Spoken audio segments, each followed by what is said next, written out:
The next topic is personal environmental interests and beliefs, and the question will go first to Andy Moore for 2 minutes. How would you define the environmental issues facing Penfield?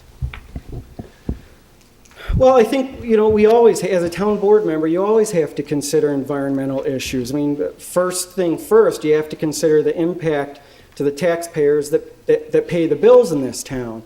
So, the open space, again, 1,600 acres of open space that's not only good for this community and keeping the residential character, but good for agriculture and good for the farming community with the development rights and preventing developers from building on those and having farmers, maintain their property.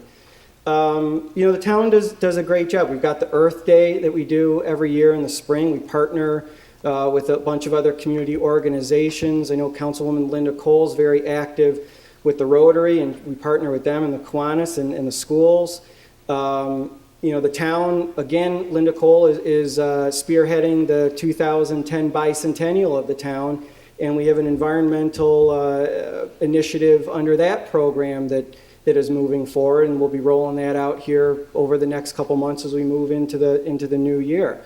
Recycling, the household hazardous waste, the fall drop-offs that we include tires and metals, Penfield Little League, near and dear to my heart. Again, one of the first Little League programs in the entire nation that has a sanctioned recycling program for bottles and cardboard. And partnering with the town, that's something we can be very proud of. There's a lot of other activities. We partnered with the county earlier in the year on a environmental expo. And I think that's a good thing. We had our own kind of environmental green expo during Earth Day. And so this town takes these issues very seriously. But as a town board member, we also have to consider the impact of taxpayers, and protecting taxpayers as our top priority. Steve Nazarian, 1 minute. Thank you. One of the things the town needs to do a better job at across the board is being more proactive in communicating things to the community that they aren't necessarily aware of. And one of the things that's germane to this is we all have the blue boxes, we all put our plastics out, but most people don't realize that only the plastics with the number 1 and the number 2 actually get recycled by Monroe County. Every other plastic of every other number ends up in being disposed of by the county in a way other than true recycling. And I don't think most people are aware of that. Probably the most aware people are sitting here in this room right now, as evidenced by your presence here. And one of the things the town could do would be a much better job of making people aware of some of those things that they think they're doing right, but they're actually not. And regularly communicating things out to the residents and showing them ways that, for really no cost at all, we can be doing better for our town, for our earth, and being more efficient in the management of the materials that we use every day. Thank you. Margaret Trevette, 1 minute. Well, I believe we need to look at energy audits. For example, for this building, it's been around for a few years. We need to find some funding to provide workshops for small businesses. We need to get town employees to buy into the need for the town to recycle and to curb power use, for example. And one of the things, like at the chili cook-off, we were hoping we would see some cardboard boxes there to take all the refuse and goods and paper goods and things that were being used at the chili cook-off, and then to have them picked up by Waste Management, which I think Waste Management has those cardboard containers to offer customers for just that purpose, for the trash. So there's so many things that could be done, and there's tons of issues that are facing Penfield. I don't have enough time to go into it. Thanks. Tony LaFountain, 1 minute.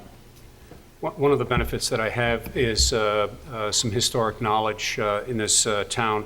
And one of the things I'll say is that this town has been very aggressive as it relates to the whole issue of environmental sensitivity. It's driven down to all of our department heads and all of our employees. In fact, they are very proactive in bringing ideas to the town board and to the supervisor. We started energy audits back in 1985 in the Don Mack building, and a lot of work that was done in that particular building.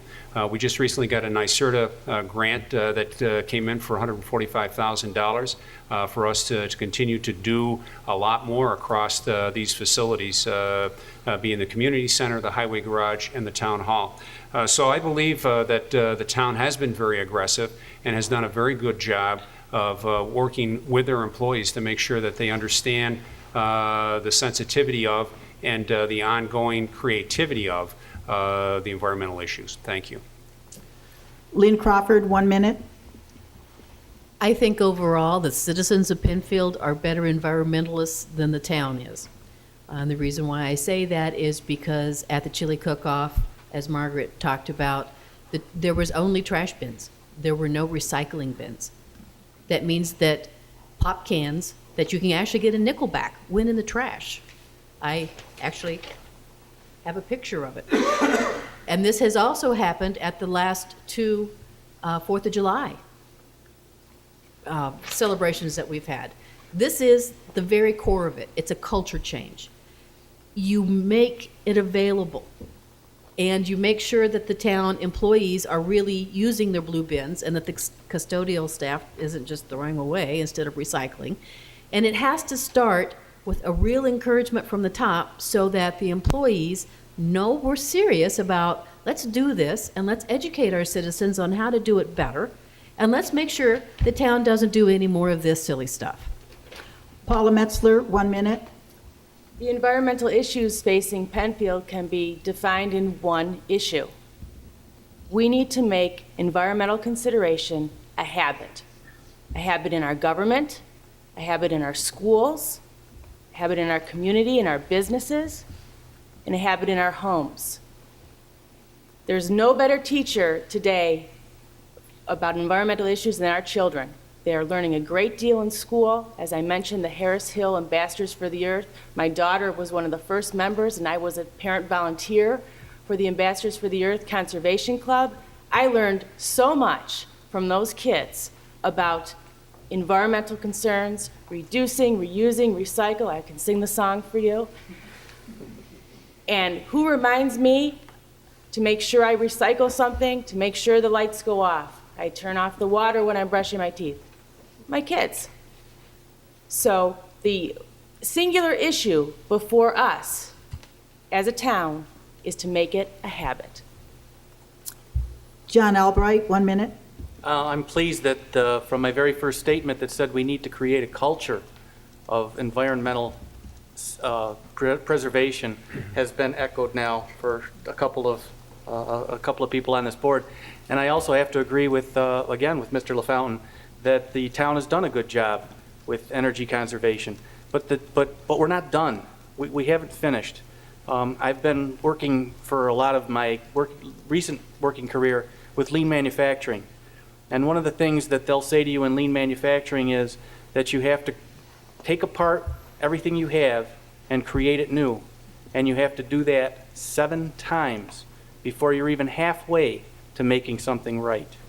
So we can't just say we're doing a good job and energy conservation and be done with it. We have to continue to do better and to do better and to do better.